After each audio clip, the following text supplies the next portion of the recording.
Up next on Lion TV, we have Jordan Bowman with his take on the White County Fair, an intriguing story about the upcoming eclipse. And me, Jacob Shoei, here to give you some updates on college football and NFL. All that and more, Lion TV starts now.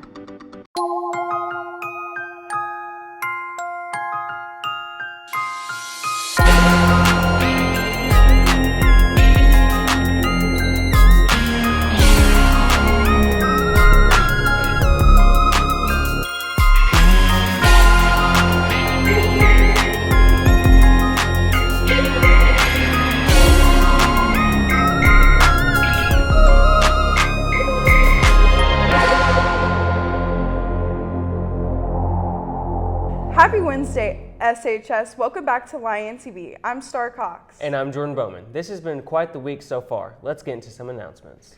There will be a homecoming dance on Saturday, October 14th from 7 to 10 p.m. The cost will be $10 per person. Students and faculty, please make note that the library will be closed during 0 hour today and tomorrow for PSAT sessions. The library will not be open for students to come to the library during the time if they are not scheduled for the PSAT session. They will need to go to the cafeteria instead.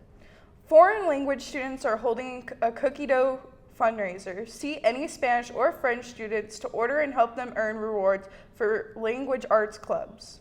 Ms. Simpson will be offering weekly 0 hour sessions to those students interested in National History Day competitions for the 2023-24 school year. Any other available options is through Harding University History Department in the Holland Waller Building in room 206.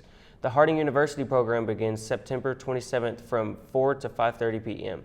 Email arkansashistoryday@harding.edu to sign up. If you would like to join Educators Rising, please sign up with Miss Mo in room 213. Dues are $20 and t-shirts are $13. Deadlines for dues is September 30th. If you are interested in video camera work and in live stream broadcasting sports events, then join the live stream team. We are looking for around 12 or more students or staff who would be willing to participate in live streaming and video board operations at the stadium and new arena. Also, community service hours will be given to participants. If interested use QR code on the slide or the TV screens in the hallways, or contact Mr. Bowman by email at mbowman@cerseischools.org. Hey Jordan, do you know any of the exciting events that have happened in town recently? Actually, Star, I do. There are many different events that happen throughout the year in town, but none is more beloved than the White County Fair.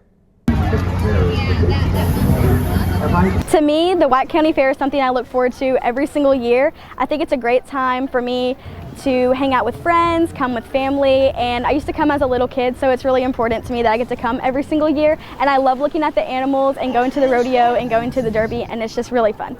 Many people don't go to the fair just for the rides. Many school groups like FCCLA participate in competitions to help engage within the community. FCCLA has Fair Day every single year, and basically all of the schools in White County come together. So Rosebud, White County Central, BB, and we compete in different competitions that have to do with FCCLA. And it's just a great time to meet new people and compete in different fun events. The fair means a lot not to just normal fairgoers, but even for the people who run food stands like Titan Green and his church, who have a blast every year to raise money for their youth department. This will probably be my 4th year whenever my old youth pastor was here. I run the fryer, make the funnel cakes that y'all see, and also sometimes the fried Oreos. My favorite part of the fair is probably going to have to be just working with the people that I work with. It's really fun, even when we are packed. And sometimes you're stressed out. It's really, really fun to hang out. While the White County Fair is meant for fun, its main selling point to most is how it brings the community together as a whole. I think the White County Fair is something that's super important to the county because it's one of the biggest things that we do, like get downtown, and low income families don't have the opportunity to do a lot. So like Dollar Night is really important to our community because families who don't get to do a lot get to come and spend time with their family and make memories. I think it means a lot for our town, and a lot of people, when they don't know what to do, they just come to the fair and have fun, especially when it's like $1 tickets a day or armband day or something like that. It's a great way for the family to get out of the house and go have some fun. With such a huge fan base for the White County Fair, we're excited to see the event strive for generations to come. The fair was fun, but let's get into some local news and see what else is happening in Arkansas.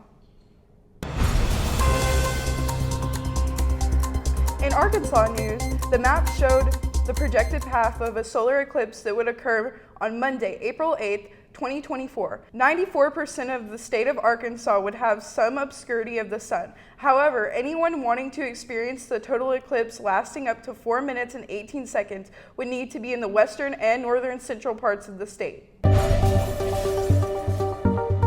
In national news, 2 dead, more than 40 other people injured after a bus carrying students headed to band camp rolled over in New York State last Thursday afternoon. The deadly accident happened about 1:15 p.m. on Interstate 84 in Wawa Yonda, about 75 miles northwest of New York City.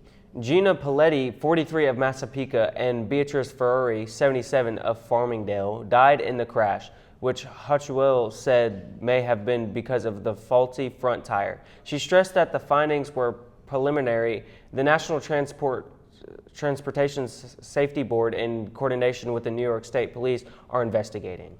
Flying above enemy lines, Ukraine Renaissance drone sends a clear image back to soldiers hiding in a basement a few kilometers away. A Russian armored vehicle is idling along a key logistics route, looking like easy prey in the artillerily scattered green landscape. Then, in a flash, the image disappears and the drone's operator screen is replaced by a jumble of black and white pixels. No says a comm commander known by the battlefield name Giacondo, who allowed the Associated Press to follow him and his unit of drone pilots on a condition of anonymity to protect their identities. High-tech warfare cuts 2 ways, and the Russians use electronic beams to disable the drone's signals. This morning was a little chilly. Is it finally sweater weather? I don't know, it's been getting pretty hot in the afternoons lately. Well, good thing Eric Crowley is here to hopefully give us some well-needed insight on the weather for this week. Good morning, Searcy High. I'm Eric Crowley with the weather updates. Today's going to be sunny with a high of 95 degrees, 5% chance of rain, winds blowing southeast 6 miles per hour, humidity at 52%, and your sunrise at 6:58 a.m. On to tonight. Tonight will be clear sky with a low of 65 degrees, rain at 5% chance, winds blowing south-southwest at 4 miles per hour, humidity at 75%, and your sunset at 6:54 p.m. On to the almanac. Average temperatures are high of 82 degrees, low is 59 degrees. Monthly average of precipitation is 3.83 inches, month to date at 1.69 inches. On to the 5cast. Thursday will be sunny with a high of 95 degrees, low of 66 degrees, and 5% chance of rain.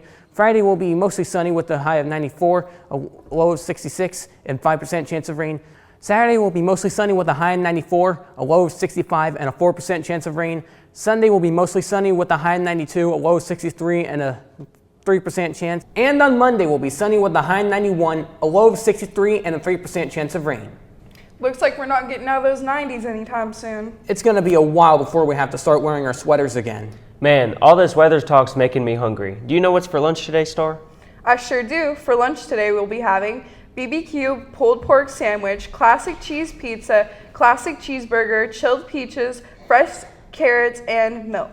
Sounds absolutely scrumptious. Be sure to thank our wonderful lunch ladies for making these healthy and nutritious meals.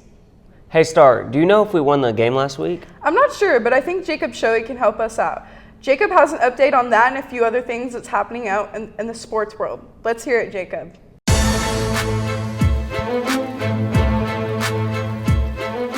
Happy Wednesday, Searcy High School. We got some quick sports updates to get into, so let's jump right into it. In local sports, the Searcy Lions boys and girls tennis teams had a match against the Valley View Blazers on Monday night. The team would win overall with a score of 16-8, where they are now 10-0-1 overall. Both the boys and girls' next match will be tomorrow, where they take on the Rams in Paragould. The Searcy Lions volleyball team had a match last week where they also took on the Valley View Blazers. The Lady Lions would lose the match 3-0, putting their overall record at 7-9. Their next match will be tomorrow, where they'll take on the Paragould Rams at Harding Academy. The Searcy Lions football team had a game against Little Rock Christian Academy at War Memorial this past Friday night.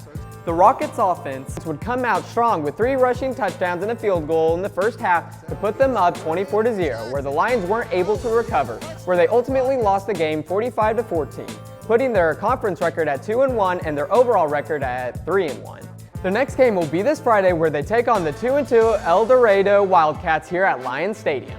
Moving on to national sports, there were definitely some great games to watch this weekend in both college football and the NFL. Games in college football include the Oregon Ducks taking on the number 19 Colorado Buffaloes at Autzen Stadium. Colorado went into the game being 21-point underdogs, hoping to shock many fans, which didn't end up being the case.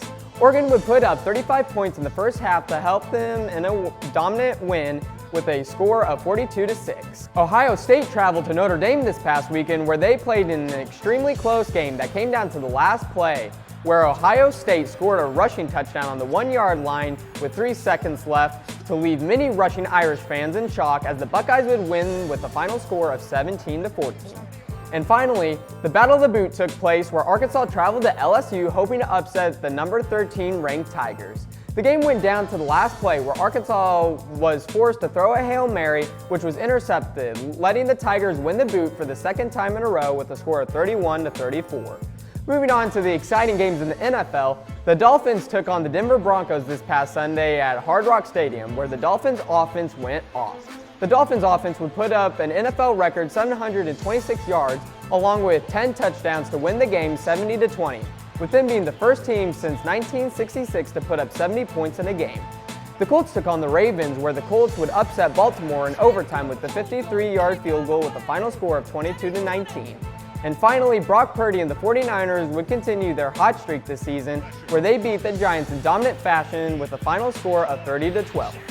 In the WNBA, semifinals are currently taking place, with the Connecticut Suns taking a lead in their series against the New York Liberty, with Game 1 ending in a final score of 78-63, and the Las Vegas Aces taking a lead in their series against the Dallas Wings, taking Game 1 with a score of 97-83. The next game for both of these series will take place this Friday. Well, Cersei, that's all the sports updates I have for you today. I hope everyone has a great rest of their Wednesday morning. Now back to the news desk with Star and Jordan. Thanks for the sport updates, Jacob. Unfortunately, though, that's all we have for you today, Cersei. As always, don't forget to subscribe to our YouTube channel at Cersei High Lion TV. And to follow us on X at Lion TV, Instagram at Cersei Lion TV, and on Facebook at Cersei High Lion TV. Signing off, I'm Jordan Bowman. And I'm Star Cox, and we wish you all a totally tubular and cellular rest of your week. See you Friday, Cersei.